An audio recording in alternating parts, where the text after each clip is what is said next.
Hoje eu vou explicar pra você que família não é aquela que você tem, e sim aquela que você escolhe. E um bom jeito de escolher uma família é roubando uma van. Fazia um tempo aqui no canal que eu queria comentar manhwa. Aí você deve estar pensando, você quis dizer mangá? Foi mangá, não foi? Não, manhwa, que é quadrinho chinês. Caso você não saiba, a China tem uma longa tradição de quadrinhos também. Ainda que a sua indústria seja feita de idas e vindas, eu vou comentar aqui nesse vídeo. E vou falar muito brevemente aqui da história do manhwa para poder comentar o quadrinho Easy Breezy, da artista Yi Yang. Esse manhwa saiu recentemente no Brasil e ele também é bastante recente, ele saiu originalmente na Itália em 2021. Aí você deve estar pensando, tá, mas peraí, essa porra não é chinesa? A artista mora em Bolonha desde 2013. Então é um quadrinho sino-italiano ou ítalo-chinês, você que escolhe. Contudo, para deixar bem claro, o fato de a gente inclusive embolar a nacionalidade diz muito sobre o atual estado do quadrinho chinês. Então eu vou explicar. Eu sei, ficou embolado. Começo bem ruim na real. Mas afinal, sobre o que é Easy Breezy? É uma comédia de erros que se passa na cidade de Benxi, no nordeste da China, e que mostra o que pode acontecer quando dois caras, um de 30 anos, o outro um garoto de 11, mas é o garoto que é o gênio do crime, o que acontece quando os dois resolvem roubar uma van. Sim, porque roubar uma van não é um negócio assim banal, né? Mas o pior de tudo é você roubar uma van, ter uma testemunha, daí você tem que levar a testemunha junto, que no caso era o colega de escola desse garoto de 11 anos, eu vou explicar melhor os personagens aqui, e pra piorar tudo, eles descobrem que eles roubaram a van de um cara que havia sequestrado uma menina de 6 anos. Então, no final das contas, o que era para ser um roubo de van virou sequestro de um menor com uma série de conotações aí bem pesadas. Por isso já fica a dica, se você vai entrar no mundo do crime, já saiba que você não vai sair de lá fazendo coisa bonitinha. Porém, por mais que aqui a história pareça ser uma espécie quase de lição moral, do tipo, olha o que você fez, olha a conjunção de merdas por causa de uma ação que já era errada, na real, esse quadrinho é muito sobre família, sobre pessoas se encontrando, se conciliando e se reconhecendo a partir de contatos um tanto inusitados. Dito de outra forma, é na hora do desespero que a gente vê o que é de verdade uma família. Então eu vou aqui nesse vídeo falar pra vocês de Easy Breezy, vou falar um pouco de manhwa, do cruzamento que manhwa tem com mangá, que isso aparece também muito forte aqui no quadrinho Easy Breezy, e vou falar de amizade, família e esfaqueamento coletivo. Só papo light. Tudo lindo. Mas antes eu peço que você curta o vídeo se estiver curtindo, se inscreva caso seja novo por aqui e compartilhe! Esse canal só consegue ficar falando de gibi do mundo inteiro porque tem apoiador. E tem recompensas bem legais, como lives aqui comigo, grupo de estudo, grupo no Telegram, sorteio de gibi e conteúdo exclusivo. Eu vou deixar o link do nosso apoio na descrição do vídeo no primeiro comentário fixado. E também seja membro aqui do YouTube por R$ 6,90 ao mês e também tem acesso a vídeos exclusivos. Mas vamos lá, vamos embora. Antes de eu falar propriamente do quadrinho, deixa eu falar um pouco sobre manhwa. Dá pra sintetizar que o manhwa, o quadrinho chinês, ele tem 3 fontes fortes de influência e que são em etapas distintas, ok? As duas primeiras são concomitantes, acontecem ao mesmo tempo. Tem a ver com a chegada de quadrinhos anglófonos, principalmente revistas satíricas da Inglaterra, e com a produção local de livros Lian Manhwa. Vamos lá que isso é divertido. O que é Lian Manhwa? São livros do tamanho de um palmo, então são livros muito pequenos e que tem geralmente um quadro por página acompanhado de um texto. Não são usados balões e raramente tem 2 quadros por página. Esses livros foram muito populares e começaram a aparecer no finalzinho do século XIX. Inclusive há pesquisadores que digam que o Lian Manhwa surgiu por causa da rebelião camponesa Donggak que aconteceu na Coreia. E assim, a aulinha básica de história foi essa rebelião na Coreia que deu início à primeira guerra sino-japonesa, porque os chineses e os japoneses estavam disputando influência ali na Coreia e a coisa ali começou já a embolar. Esse detalhe é interessante apenas para situar o seguinte: os Lianhua já surgem dentro de um debate público muito amplo. Por isso que eles eram populares, porque eles comentavam basicamente o que estava na boca do povo. Portanto, questões políticas e econômicas eram bastante comuns. Mas não só isso. No início do século XX, os Lianhua acabam se desenvolvendo enquanto indústria, e daí começam a surgir histórias da China antiga, histórias de fantasmas, de heróis. Também é muito comum esses Lianhua adaptarem filmes e peças bastante famosas. Inclusive, essa indústria era muito caracterizada pela agilidade. Então, estreava um filme, às vezes no dia seguinte já tinha Lianhua adaptando o filme. Contudo, vai ser entre a República da China, entre 1912 e 1949, que os Lianhua vão dar um boom. Não só eles se tornam leituras muito presentes no cotidiano do povo chinês, como passam a ter uma diversidade muito grande de conteúdos, ou seja, tinha basicamente Lianhua de qualquer coisa. Ainda que a ênfase estivesse em assuntos que hoje a gente costuma chamar de hypado. Ou seja, o filme do momento, a celebridade da vez, em tempos de guerra, o que está acontecendo na guerra. Daí que quando a gente entra na República Popular da China, na China comunista, a partir de 1949, bem, isso em partes não muda tanto. Quer dizer, os conteúdos acabam refletindo mais as questões do momento. Ou seja, Mao Tse-tung, ou Mao Zedong, acaba se tornando um personagem frequente nas Lianhua, assim como todo o processo revolucionário que está acontecendo na China. Os fantasmas, as histórias mitológicas vão saindo de cena e as questões ligadas à pátria, à revolução vão ganhando mais destaque. E isso se dá por incentivo do próprio Partido Comunista, que vendo a popularidade do Lianhua diz, cara, a gente não pode perder essa penetração com a sociedade. Então rola um incentivo incremento dos Lian Hua. Isso até a Revolução Cultural de 1966. Durante o período da Revolução Cultural Chinesa ali, que durou uma década, 66 a 76, ali os Lian Hua, de repente, de uma hora para outra, viraram os grandes vilões. Eles eram vistos como capitalistas, medievalistas, antirrevolucionários. Veja, o ataque não era tanto a nível de conteúdo, e sim a mídia em si. Daí que era preciso combater a existência do Lian Hua, seja o que ele estivesse veiculando. Isso acabou destruindo a organização da indústria, porém, mais pro final da Revolução Cultural, ali eles acabaram percebendo que fizeram merda. Eu não vou entrar aqui nos pormenores das questões políticas da China, até porque é um assunto que eu ainda estou aprendendo bastante a respeito, mas cabe dizer que no final da Revolução Cultural, principalmente a partir da morte do Mao e da prisão daqueles que formavam a tal gangue dos quatro, o governo entendeu que os Lian Hua eram importantes, era uma questão estratégica e que voltariam a ser incentivados. Só que aí chega os anos 80 e 90 e aí a gente tem uma terceira influência muito forte na China. E do que eu tô falando? De mangá. Ainda que a publicação de Lian Hua era fomentada pelo Estado, os mangás clandestinos estavam vendendo mais. É muito dito aqui no Ocidente que o mangá / anime embaixador, que abriu a porteira para todas as produções japonesas que a gente conhece hoje, foi Akira de Katsuhiro Otomo. Veja, não quer dizer que antes já não tinha um mangá ou anime sendo veiculado aqui no Ocidente, mas a partir de Akira, que daí mesmo a porteira nunca mais fechou. Contudo, eu tô descobrindo isso muito recentemente agora, que esse mesmo processo se deu na Ásia. No caso chinês, foi nessa mesma época também que os mangás começaram a chegar forte. Inclusive, um fenômeno que aconteceu na China, que aconteceu também aqui no Brasil, foi Cavaleiros do Zodíaco, que gerou uma cacetada de publicação pirata. Aliás, um detalhe interessante é que esses mangás piratas entravam na China continental via Taiwan e Hong Kong. Chegou a tal ponto que o Estado chinês percebeu que não ia conseguir segurar esse negócio e começou a rolar um desconforto ali com o Japão. Aliás, eles estão sempre meio de cara virado um pro outro, né? Seja como for, o Estado acabou regulamentando e autorizando o licenciamento de mangás para serem vinculados na China. Tudo isso aí eu achei importante comentar, essas influências, para dizer o seguinte: hoje, o manhwa, ele é basicamente uma mistura disso tudo. E a nova geração de manhwajian, ou seja, de autores de manhwa, eles são, portanto, um reflexo de todo esse caldeirão cultural. Daí que Easy Breeze de Yang, que eu vou comentar ainda aqui nesse vídeo com vocês, tem muito, mas muito de mangá. Contudo, permanece ali algumas coisas que você percebe que a referência são outras. Mas vamos logo aqui para esse manhwa e aos poucos eu vou trazendo aqui um pouco desse diálogo com o mangá. Primeiro, história basicona que eu já falei aqui, muito por cima, agora tá na hora de explicar de melhor. Os nossos protagonistas é Li Yu, que é um garoto de 11 anos, um tanto rebelde, ele não vai direito nas aulas, ele vai mal nas notas, ele tá meio ligado ali com o mundo do crime, de pequenos crimes e tal, ele não é assim um baita do marginal, mas ele é um trambiqueiro. Liu também é um bully, então ele acaba escravizando os seus colegas nerds para que façam para ele as suas provas, seus trabalhos e tal. E a quem ele acaba fazendo maldade é Yang Kwai Kwai. Diferente de Li Yu, Kwai Kwai é o típico nerdinho. Ele usa óculos, não é muito sociável, é uma pessoa pequena, não sabe se impor. Então aqui você já tem aqueles arquétipos típicos, né? O malandro e o nerd. Li Yu tem um amigo que tá mais próximo de um comparsa, que é um cara de 30 anos chamado Yashu, que é um tiozinho gordo, meio perdido, não é muito inteligente, mas acaba sendo muito companheiro do Li Yu pra todo tipo de roubada, então eles estão sempre juntos. Vão ser esses três primeiros personagens que vão servir de guia aqui pra gente pra uma grande confusão que vai cada vez mais escalonando. A história abre com uma corrida de cavalo e com o pessoal ali vidrado torcendo pra qual cavalo vai ganhar. Nisso, num bar, desce um cara com um sobretudo que o pessoal ali da região já sabe que é um tanto perigoso, e ele vai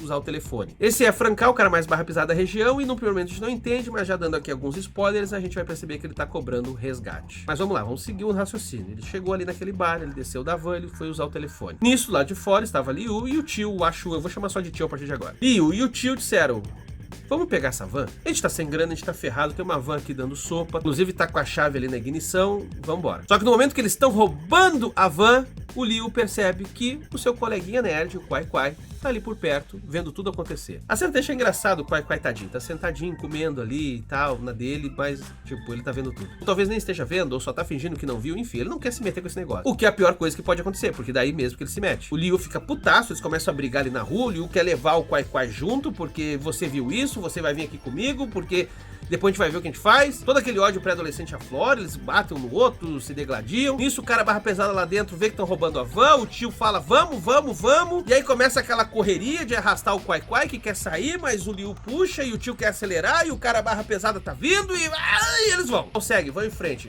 pegam o Kwai Kwai, amarra e vambora. E qual era o plano deles? Apenas revender aquela van pro ferro velho e tirar um troco. Chegando no ferro velho, vem uma cena que eu acho muito boa, porque o cara lá, o chefão do desmanche, é uma figura caricata de Buda. Trata-se de um gordão excêntrico com áreas de sabedoria. E, gente, né, considerando todas as tretas que tem entre o governo chinês, o Partido Comunista e os budistas ali da região do Tibete, é até engraçado esse tipo de caricatura aparecendo aqui. Diz muito também sobre a autora e sobre onde é que ela tá mais ou menos se situando nessa conversa. Porém, o grande ponto de virada aqui da história vai ser quando eles descobrirem que a van que ele sequestrou tem uma menina na parte de trás. Essa menina não viu nada, ela tava dormindo, ela tem 6 anos e se chama Yun Duo. Ela é muito doce e depois a gente vai descobrir que ela tava ali desmaiada porque o sequestrador, o cara lá do sobretudo, tinha dado pra ela ali um negócio pra dormir e tal, pra poder sequestrar ela. Isso pra não fazer coisa pior, né? Então essa coisa assim fica bem aberta na história e torna a parada mais sórdida. O lance é que eles percebem que eles se meteram numa baita mais rascada, porque o resgate já tinha sido cobrado, ou seja, essa menina já tinha sido dada por desaparecida, e quem é que tava agora na posse dela?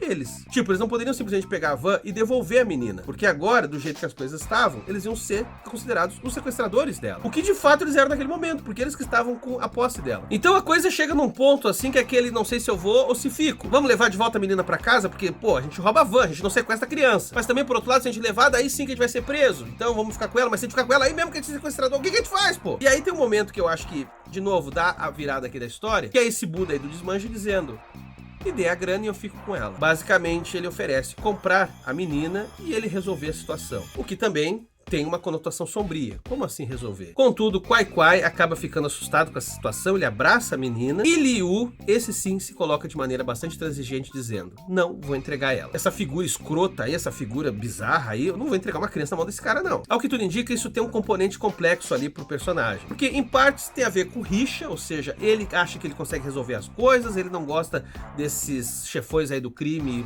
cheio de frescura, ele quer um dia ser um chefão, então ele fala: não, deixa na minha mão, eu não vou entregar a coisa pra esses caras, também não vou ficar dando dinheiro pra eles, não quero saber. Por outro lado, e a gente vai vendo isso aos poucos, o Liu, no fundo, é um garoto que tem uma dificuldade muito grande de estabelecer vínculo com os outros, mas ele é carente pra diabo. Ou seja, aquela menina de 6 anos, inocente, doce, bem, ela despertou algo nele. Essa ligação do Liu com a menina, ela vai mudando ao longo do manhwa, porque ele no começo é só grosseiro, ele não quer que ela se aproxime. Mas isso a gente já vê logo no começo, que vai evoluir para uma relação muito, muito forte. Enfim, esses 4 aí resolvem tentar algumas coisas. Uma, vamos levar essa menina perto da casa dos pais dela, ela mesma consegue guiar onde é que ela mora, e eles falam assim: tá, a gente larga ela 1 quadra, 2 quadras antes, e a gente vaza, e fim, salvamos ela, não se metemos nessa confusão, chega. Só que quando eles estão chegando perto, já tem muita polícia. O caso ganhou repercussão, tem muita gente trabalhando nisso, inclusive isso gera também uma briga entre o Kwai Kwai e o Liu, porque o Kwai Kwai aqui começa a se revelar como um nerd que é bastante frio, que consegue ser bastante calculador diante dos problemas, e ele que diz: cara,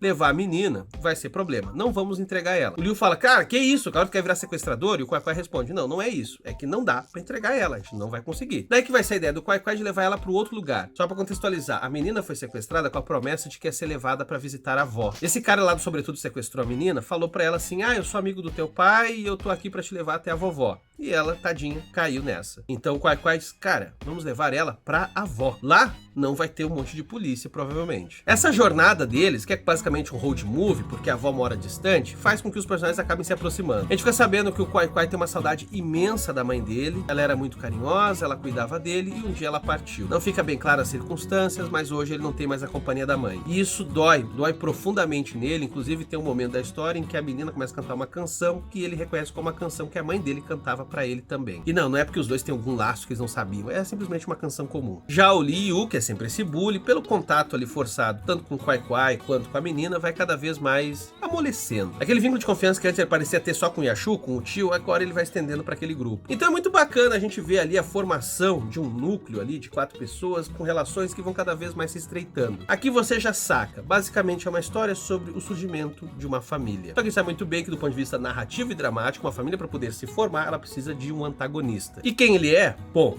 o sequestrador, ele ainda tá na cola de todo mundo. O cara lá do sobretudo, que é perigosíssimo, ele também tá perseguindo porque ele quer de volta a menina. O segundo plot twist dessa história, e agora eu vou entregar um baita de um spoilerzão, é quando eles vão de fato até a casa da avó e percebem que é um cemitério. A menina que quer visitar a vovó, na verdade quer ir na lápide da vovó. Então a solução não é solução nenhuma, eles não têm pra quem entregar essa menina. Só que aí, pra piorar tudo, o sequestrador aparece. Daí a batalha que se segue é bastante sangrenta, o Mauá fica pesado, inclusive eles acabam tendo que fugir, vão parar no meio ali de um zoológico, de uma reserva, sei lá, tem um monte de bicho africano. E o sequestrador tá com uma faca e ele tá esfaqueando geral. O tio é a primeira vítima, ele acaba sendo ferido por esse sequestrador, mas depois a gente acompanha uma batalha dos dois meninos, o Li Yu e o Kwai Kwai, lutando pela sua vida pra proteger a menina. Então tem um aspecto de imagem forte daquele homem grande, sobretudo, perigoso, e dois garotos lutando no limite do que eles podem pra impedir que aquele cara mate um ao outro e também pegue a menina. Daí que eles falam pra ela, fica no cantinho, tapa os ouvidos, não fica vendo o que tá acontecendo e canta. Então tem muita coisa de irmão mais velho mesmo, querendo proteger a irmã mais nova, dizendo, olha, a gente vai tentar resolver aqui, não presta atenção no que a gente vai fazer. Só que a coisa assim, ó, tá muito pesada, porque o cara realmente é poderoso, a briga é muito, muito intensa. Cara, sério, é um manhwa assim, ó, que tu fica vidrado, sacou? Tu tá lendo aquele negócio e tu, meu Deus, e aí enfiou a faca na mão, e aí se cortou aqui. Aí quando um caiu, o outro veio por trás e pega e... Meu Deus, se isso virasse um filme na mão de um bom diretor, ia ser uma cena de ação, assim, ó, de ficar muito, muito tenso. Contudo, o final é feliz. Os meninos não conseguiram enfrentar o cara no final pega a menina, porém isso já tanta confusão naquele zoológico que os seguranças viram, a polícia chegou e a história foi resolvida. Inclusive a gente percebe que a relação de todo mundo ali mudou quando o Li Yu tá vigiando o Kwai Kwai no hospital. Sim, o Bully agora está zelando pelo seu novo irmão. Por sua vez, as acusações que recaíram sobre eles, porque ainda assim, o que diabos eles estavam fazendo lá, acabaram não seguindo adiante porque a menina foi uma testemunha-chave ali para inocentar eles. Mais do que isso, a menina se tornou amiga daquele grupo. Então, no final, aqueles 4 que se reuniram por um acidente, agora se reúnem porque querem. Liu, Kwai Kwai, a menina e o tio agora são uma nova família. Esse tema da amizade barra família tem muita coisa aqui que dá pra considerar. Uma que eu já cansei de falar por aqui, que essas culturas do leste asiático, elas têm um senso coletivista muito diferente do nosso. Daí que a valorização da comunidade, da formação dos laços da comunidade é algo fundamental. Inclusive com as visões às vezes muito embolada pros padrões ocidentais sobre o que é do social e o que é do familiar. Daí que essa ideia de pensar uma sociedade que vai além simplesmente dos vínculos sanguíneos, ou seja, pensar a sociedade como uma grande família, aqui faz todo sentido. E também se alinha muito com certas temáticas que são frequentes nos autores de manhwa contemporâneos. Porque esse grande crescimento econômico da China das últimas décadas, essa abertura para o capitalismo, fez com que uma série de autores de manhwa começassem a pensar: ok, será que a gente não tá perdendo alguma coisa? Será que essa modernidade, esse progresso todo não tá fazendo as relações humanas se enfraquecerem? E nesse sentido, o Easy Breezy é muito sobre isso, sobre a reconquista desses laços. Mas tem um outro ponto aqui que aparece tanto na arte quanto no tema, e que aí tem a ver com aquilo que eu tava falando no começo, essa invasão do mangá, inclusive na China. Easy Breezy parece muito o mangá feito pelo Taiyo Matsumoto. Inclusive eu já fiz alguns vídeos aqui dele no canal. Inclusive o crítico de mangá Natsumi Fusanosuke diz basicamente que Taiyo Matsumoto é o principal nome de uma nova geração de mangakas ali da segunda metade dos 90 em diante. A arte do Matsumoto, ela é muito voltada para a intensificação dos gestos, sejam eles gestos de ação intensa, mas também de gestos delicados. Ou seja, coisas sutis na mão do Matsumoto ganham uma grande relevância. E ele consegue fazendo isso usando uma série de elementos, como a cartoonização dos corpos. Para ele não interessa tanto o naturalismo anatômico, e sim mostrar como que esses gestos eles traduzem uma emoção. Outra coisa também que o Matsumoto se utiliza muito é de distorção perspectiva e de linhas de ação. Isso serve muitas vezes para conseguir nos dar uma sensação de profundidade, mas essa mesma profundidade também aparece de acordo com o estado emocional do que a gente está vendo. Daí que às vezes você tem aquela perspectiva que é chamada de olho de peixe, tipicamente aí de olho mágico de porta, ou em outros momentos aí você tem algo mais chapado, mais flat, ou seja, a perspectiva vai se moldando de acordo com o que você quer mostrar. E uma outra coisa que é muito, muito presente nos mangás do Matsumoto é a amizade entre garotos. O quanto que pessoas isoladas com seus traumas aprendem uma a se apoiar na outra. E é exatamente isso que a gente vê em Easy Breezy. É um mangá que bebe muito a ponto de ficar embriagado no mangá de Matsumoto. Contudo, mantém o seu brilho, mantém a sua singularidade. Seja pela Yang apostar numa distorção ainda mais intensa do que aquela que Matsumoto emprega. Então aqui tem momentos onde os personagens se tornam caricaturas até mesmo bastante grotescas, mas tudo de acordo com o estado emocional da história naquele momento. E também tem outros dois fatores aqui importantes. Um é o uso da cor. Há uma predominância de vermelhos e isso ajuda muito no senso de urgência da história. Mas também a Yang se utiliza muito de retícula, que são aqueles pontinhos, aquelas bolinhas que a gente tem que formam uma imagem. Eu gosto muito de autores que saibam usar retícula porque ela dá muita textura à imagem. Daí que você tem um prazer visual que é até difícil de descrever, mas enfim, é gostosinho de ler. Enfim, por tudo isso, Easy Breezy é um manhwa que aqui no Brasil pouca gente deu bola e que eu acho bastante legal. Não é mega pretensioso e justamente por não ser, é muito bom. Além de ser uma leitura até consideravelmente rápida e que nos mantém vidradaço do início ao fim. Fica então a sugestão de leitura de Easy Breezy e digam aí nos comentários se vocês querem que eu fale mais de manhwa. Inclusive é um mundo que eu ainda tô conhecendo, se vocês tiverem sugestões, eu sou todo ouvidos. E fica também a sugestão do livro Comics Art in China, ou Quadrinhos na China, de John Land e Xu Ying. Como eu já venho dizendo há algum tempo aqui, o polo cultural está mudando e cada vez mais a gente vai falar dessas produções culturais do Japão, da Coreia, da China. Então é bom a gente aprender a respeito. No mais, segue a gente nas nossas outras redes sociais, TikTok, Twitter e Instagram. Obrigado por assistir. Valeu, pessoal!